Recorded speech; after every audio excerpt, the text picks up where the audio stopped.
Understanding each other's love languages. Picture this. You've just planned a whole evening to surprise your partner.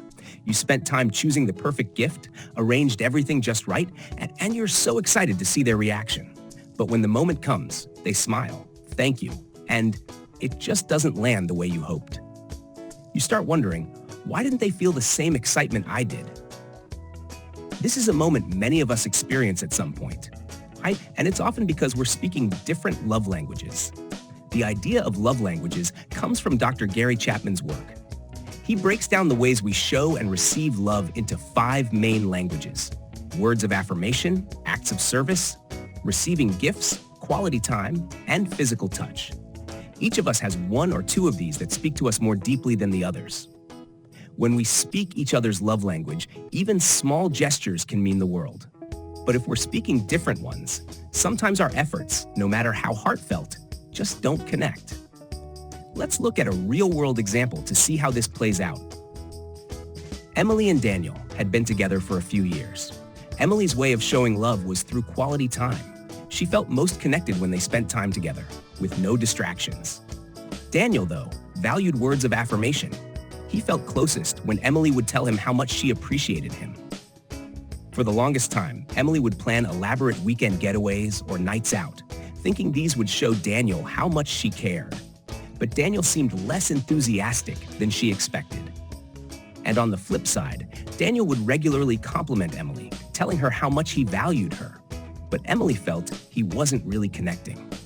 This mismatch left them feeling strangely disconnected until they discovered the concept of love languages. With this new understanding, everything shifted. Daniel started setting aside dedicated time just for them, and Emily made a point of verbalizing her appreciation. Suddenly, those same gestures had more meaning. There's something powerful about understanding what makes your partner feel loved. Studies have shown that when couples are aware of each other's love language, their relationship satisfaction goes up. Why? Because you're both making an effort to connect in a way that really resonates. It's like learning the code that unlocks how your partner feels seen and valued. You might be wondering, how do we figure out each other's love language?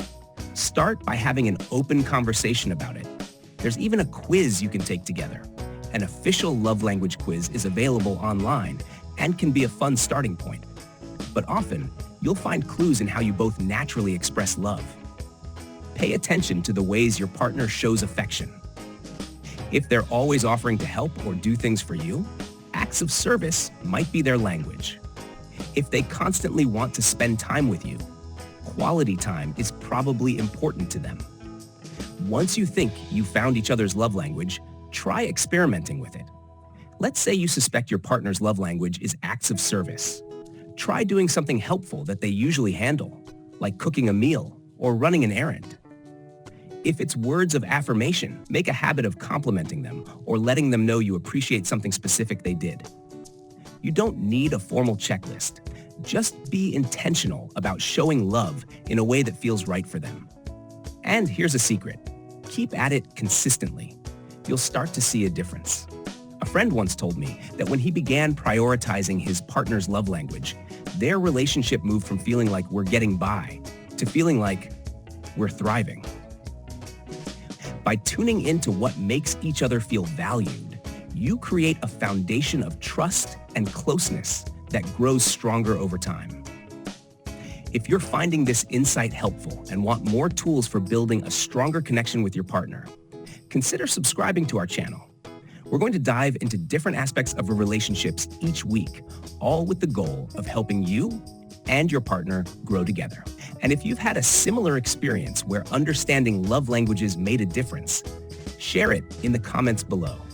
Your story could inspire someone else. Next time, we're going to talk about something that takes these love languages even further: communication.